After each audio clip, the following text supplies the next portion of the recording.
नेपालीमा डरलाग्दो कथा र घटना भन्ने च्यानल त्रिकोण टेल्सलाई सब्स्क्राइब गर्नुहोस् र बेल आइकन थिच्नुहोस्।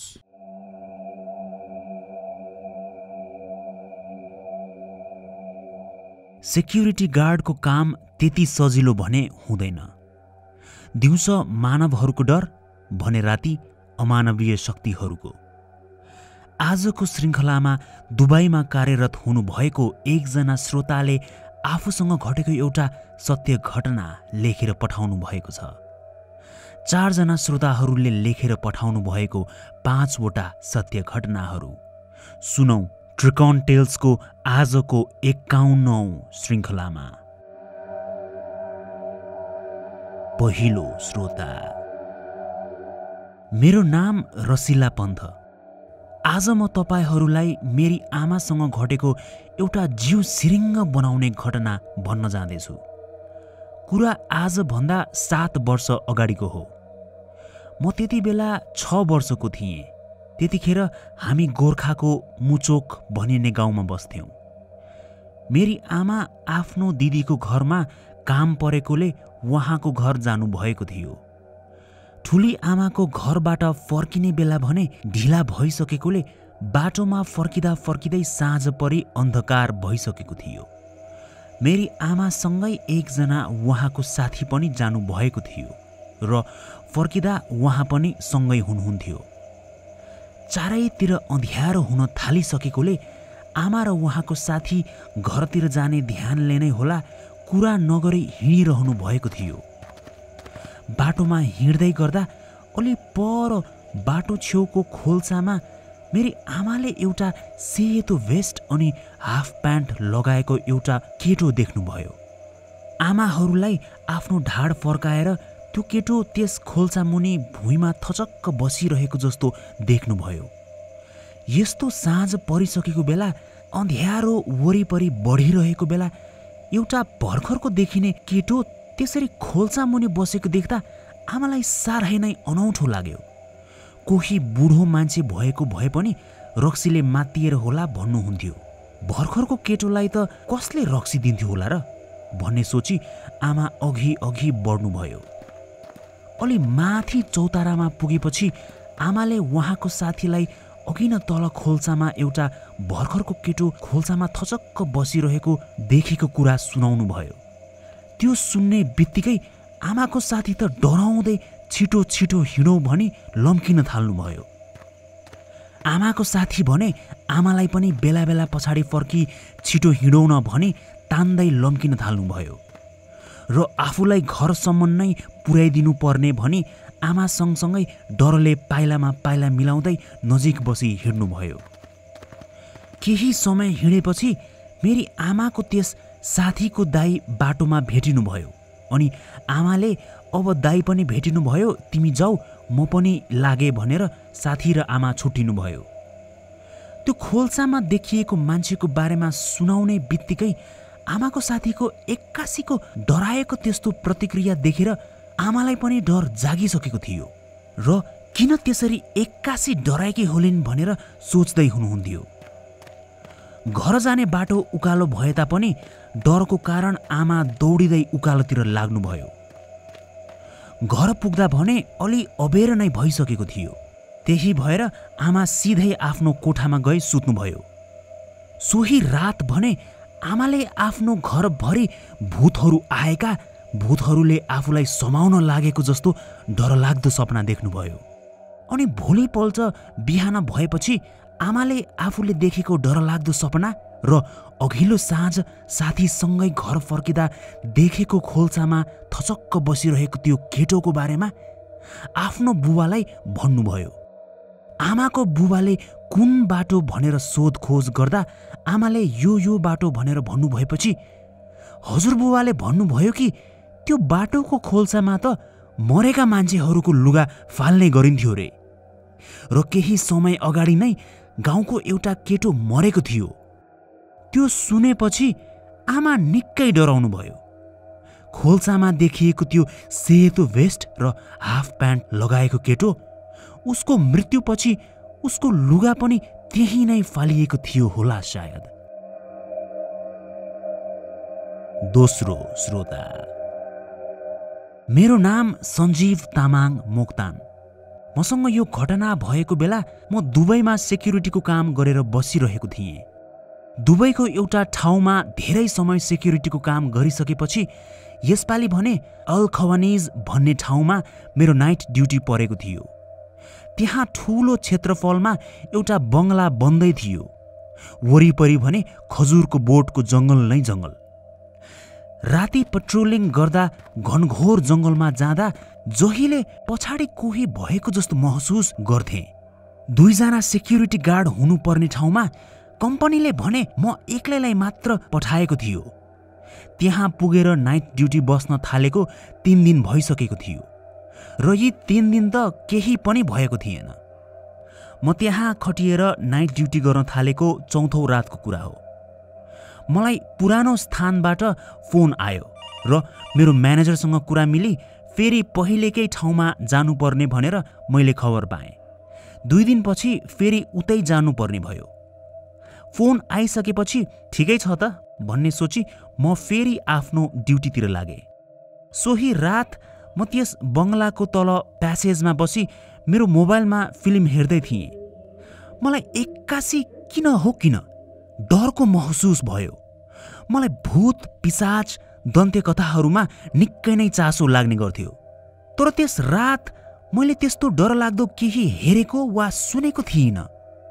त्यही भएर त्यो अचानकको डरलाग्दो भावनाले मलाई अनौठो लागिरहेको थियो। एक्कासी मेरो छेउको एउटा कोठाभित्रबाट कसैले ढोका ढकढक्याएको जस्तो आवाज आयो। घर बनाउनको लागि चाहिने अनेकौं मसिनहरू कोठामा छरपष्टै राखिएको कारण त्यही मसिनहरूका कुनै औजार तल भुइँमा खसेको होला भन्ने सोची मैले त्यो आवाज आएको कोठाको ढोकाको लक खोली भित्र हेरेँ। भित्र अँध्यारो थियो। मेरो हातमा रहेको टर्च लाइट मैले बालेर यताउता हेरेँ, तर भुइँमा केही पनि नखसेको सबै सामानहरू जस्ताको त्यस्तै देखेँ। न त भित्र कोही नै थियो। आवाज मेरो भ्रम पो थियो कि भनेर फेरि म ढोका लगाई फिल्म हेर्न तर्फ लागेँ। तर यसपालि भने एउटा मात्रै कानमा इयरफोन लगाएर हेरेँ। फेरि अघिनकै सरह भित्रबाट कसैले ढोका ढकढक्याएको जसरी 3 चोटि आवाज आयो। त्यो आवाज आउने बित्तिकै मेरो मुटु सिरिङ्ग भयो। खाली रहेको एउटा कानले त प्रष्टै सुनेको थियो त्यो आवाज। अर्को कानमा रहेको इयरफोन पनि झट्टै निकाली मूर्ति झैँ भई ध्यान दिएर सुनिरहेँ। अनि डराउँदै मोबाइलको फिल्म बन्द गरी त्यही चनाखो भई बसिरहेँ। मेरो मुटुको धड्कन म आफैले सुनिरहेको थिएँ। एक्कासी फेरि भित्रबाट 3 चोटि ढोका ढकढक्याएको आवाज आयो र म केही नसोची बङ्गला बाहिर दौडिएर गएँ। मेरो ड्युटीको शिफ्ट नसिदिन्जेलसम्म म बाहिर बत्ती भएको ठाउँमा जहाँ खजुर टिप्नेहरू सुत्ने गर्थे त्यहाँ उनीहरूसँगै बसी हनुमान चालिसा पढ्दै बसेँ। अनि धन्न मलाई पहिलेकै ठाउँमा बोलाए भन्ने सोची म फेरि पहिलेकै ठाउँमा काम गर्न थालेँ। अहिले पनि मलाई त्यो ढोका ढकढक्याइएको आवाज सम्झिँदा डर लाग्ने गर्छ। तेस्रो श्रोता। मेरो नाम रेमन राई। आजभन्दा 2 वर्ष अगाडिको कुरा हो। म त्यसबेला 12 कक्षामा अध्ययन गर्थेँ। पढाइ राम्रो नै थियो। म पार्ट टाइम जब पनि गर्न थालेको थिएँ। कलेज सकिएपछि म सधैँ काममै व्यस्त हुन्थेँ। मेरो बाबाले एउटा फर्निचर फ्याक्ट्री खोल्नु भएको थियो। सामानहरूको अर्डरहरू धेरै आउने भएकोले बाबाले 4 जना मिस्त्री राख्नु भएको थियो। 1 जना दाइ हुनुहुन्थ्यो जो हाम्रो फर्निचरमा काम गर्नुहुन्थ्यो। त्यो दाइ धेरै नै रक्सी पिउनुहुन्थ्यो। खानपिनमा त्यति मन गर्नु हुँदैन थियो। मेरो बाबाले धेरै सम्झाउनुहुन्थ्यो त्यस दाइलाई, तर सधैँ मलाई केही हुँदैन भनी कुरा टारिदिनुहुन्थ्यो। कहिले काहीँ त रक्सी खाएर काममा पनि आउनु हुँदैन थियो। प्राय बिरामी परिरहनुहुन्थ्यो। समय यसरी बित्दै थियो। एक दिनको कुरा हो। सधैँ जसो सबैजना फर्निचर फ्याक्ट्रीमा आए काम सके घर जानुभयो। भोलिपल्ट बिहान सबेरै भने एउटा हस्पिटलबाट खबर आयो कि त्यो सधैँ रक्सी पिइरहने दाई, त्यस दाईको मृत्यु भएछ। एक्कासी यस्तो खबर सुन्दा हामी हाम्रो घरको सबैजना चकित पर्यौं। कसरी हुन सक्छ? हिजोसम्म सँगै काम गरेको मान्छे आज यस्तो खबर सुन्दा?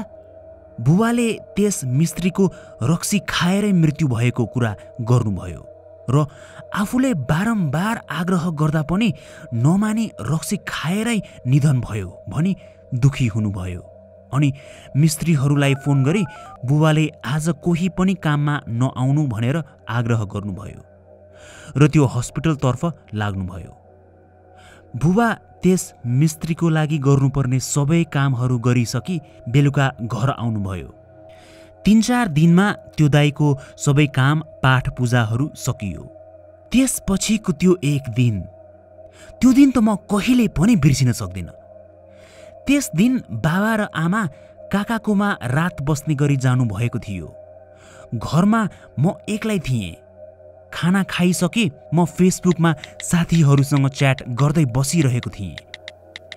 तल ग्राउन्ड फ्लोरमा हाम्रो फर्निचर फ्याक्ट्रीको गोदाम थियो। तलको तल्लाबाट कसैले काठ चिर्नको निमित्त राखिएको काठ तानेको जस्तो आवाज आयो। मैले सोचे सायद कुनै बिरालो काठमाथि हिँडेर काठ चिप्लियो होला। रातिको त्यस्तै 10 बजिरहेको थियो। हाम्रो घर अलि कुनामा भएको कारण गाडीहरू गुडेको त्यस्तो सुनिँदैन थियो। त्यही भएर राति प्राय सुनसान हुने गर्दथ्यो। त्यही भएरै पनि सानो आवाज पनि निकै ठुलो सुनिन्थ्यो। अघि न झैं फेरि तल गोदाममा कसैले काठ तानेको जस्तो आवाज आयो। अब त बिरालोले गरेको जस्तो लाग्न छोड्यो। न कोही पो छ कि तल भनेर मैले सोच्न थालेँ। मैले बिस्तारै माथि बरन्डाबाट तल हेरेँ। तल गोदामको बत्ती मैले बालेरै छोडेको थिएँ। त्यही भएर माथि बरन्डाबाट तल छरपष्टि देखिन्थ्यो। कोही थिएन। होइन, साँच्चै नै बिरालो नै पो हो कि भनेर म फेरि आफ्नो कोठाभित्र आएँ। पलङमा बसी साथीहरूसँग पुनः च्याट के गर्न लागेको थिएँ। तल रहेको टोयलेटको चुकुल कसैले चलाएको जस्तो आवाज आयो। मेरो जिउ सिरिङ्ग भयो। डर लाग्न थाल्यो। म बरन्डामा फेरि आएर अलि जोडले कराउँदै को छ तल भनेर कराएँ। तर कोही बोलेन। फेरि सोधे, होइन को छ हो? असारको बेला थियो। किराहरूको आवाज बाहेक अरू केहीको आवाज आएको थिएन। म फेरि च्याट गर्नतिर लागेँ। अब भने तल रहेको इनारको पानी तान्ने फलामको बाल्टिन कसैले चलाएको जस्तो आवाज आयो। अनि तलबाट माथि आउने घरको भर्याङ माथि कोही उक्लिँदै गरेको जस्तो आवाज। मलाई लाग्यो यो त तर्साएकै हुनुपर्छ, नत्र यति राति कसले पो मजाक गर्छ। मलाई एकदम डर लाग्न थाल्यो। डरको कारण म चुपचाप पलङमा बसी ढोकातर्फ फर्की बसिरहेँ। त्यस्तो डर त अहिलेसम्म मलाई कहिले लागेको थिएन होला। तल फेरि बाल्टिन चलाएको जस्तो त कहिले तल चाङ लगाएर राखिएको काठ चिर्नको लागि तानिएको जस्तो त फेरि कोही टोयलेटभित्र पसी चुकुल लगाउन खोजेको जस्तो आवाज बेला बेला आइ नै रहन्थ्यो। डरले म पलङमा गुजुल्टिएर बस्दा बस्दै खै कतिखेर निदाएछु पत्तै पाइन। भोलिपल्ट आँखा खुलेपछि त्यो रात दिनमा परिणत भएको देख्दा त्यस्तो खुसी म सायदै कहिले भएको थिएँ होला। 9 बजेतिर बाबा आमा काकाकोबाट आउनु भएपछि मैले यो सबै उहाँहरूलाई सुनाएँ। बाबाले एकदम गम्भीर भएर सोच्दै भन्नुभयो कि त्यो मृत्यु भएको मिस्त्री दाई काममा आएको बेला इनारबाट पानी निकालै गर्नुहुन्थ्यो रे। अनि टोयलेटको चुक्कुल पनि राम्ररी लाग्दैन भनेर भनिराख्नुहुन्थ्यो रे। त्यो अघिल्लो रात आएको त्यो सब आवाज उहाँको नै आत्मा भएको हुन सक्ने मेरो बुबाले भन्नुभयो। त्यस रातपछि भने अहिलेसम्म त्यस्तो कहिले भएको छैन।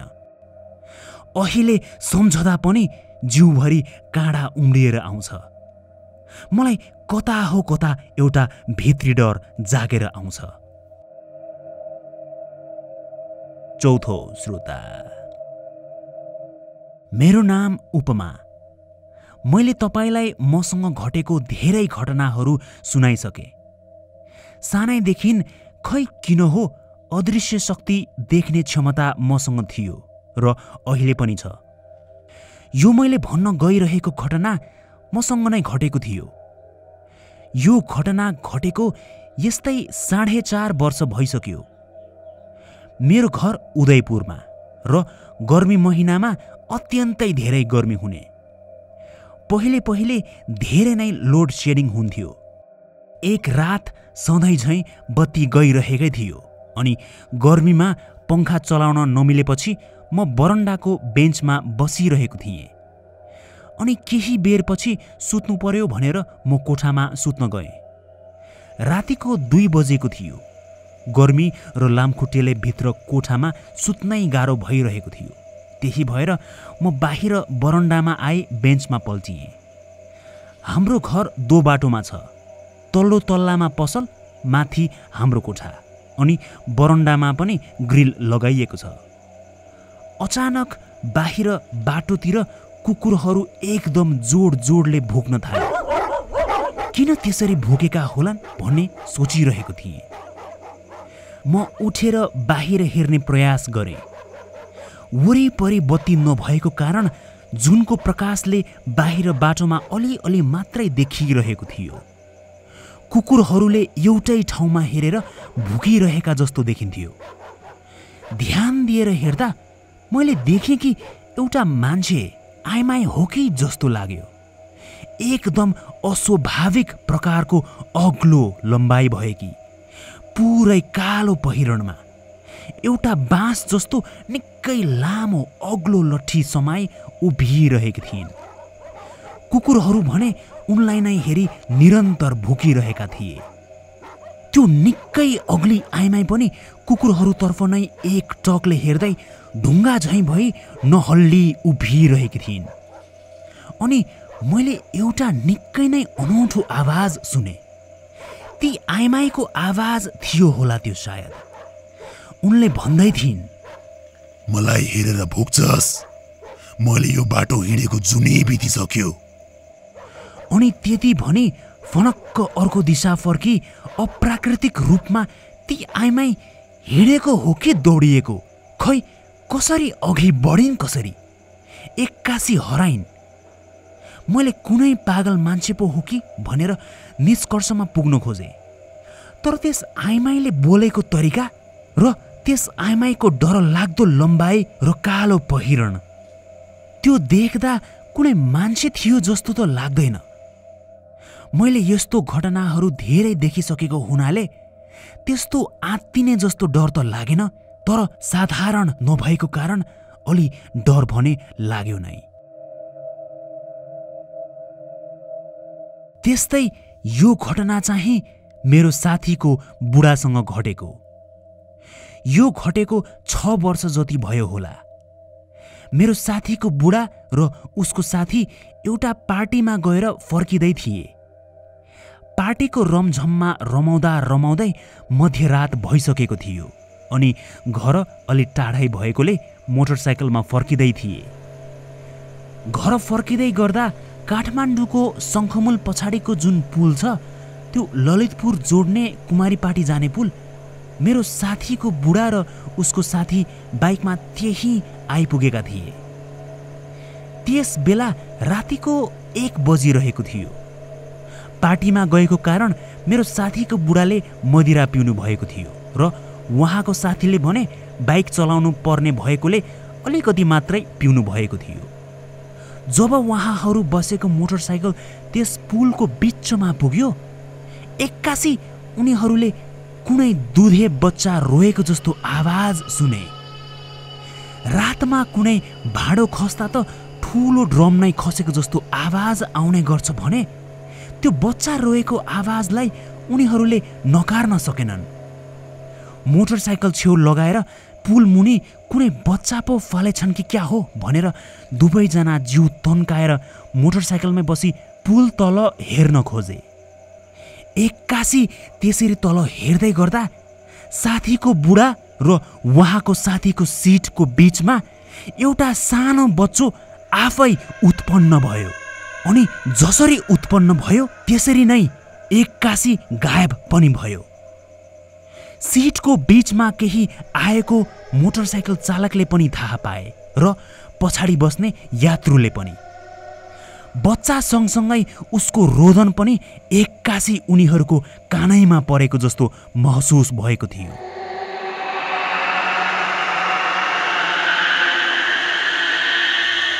साथीको बुढा र उहाँको साथी दुवैजना आत्तिएर सुरुमा त लड्न लागे, तर साथीले हत्तपत्त मोटरसाइकल सम्हाली हुइक्याइहाले। पुल पारी गएपछि पनि मोटरसाइकल तेज गतिमै साथीले चलाई आफ्नो गन्तव्यमा पुगे। त्यस रात साथीको बुढा सुत्नै सकेनन्। आँखा चिम्लिने बित्तिकै त्यही बच्चाको आवाज कानमा बजेको जस्तो, कुनै बच्चाले बोलाएको जस्तो हुन्थ्यो। भोलिपल्ट धामी कहाँ देखाउन जाँदा धामीले भने कि उनीहरूको ग्रह बलियो भएको कारण मात्रै उनीहरू बचेका, नत्र मृत्यु पक्का पक्कै थियो।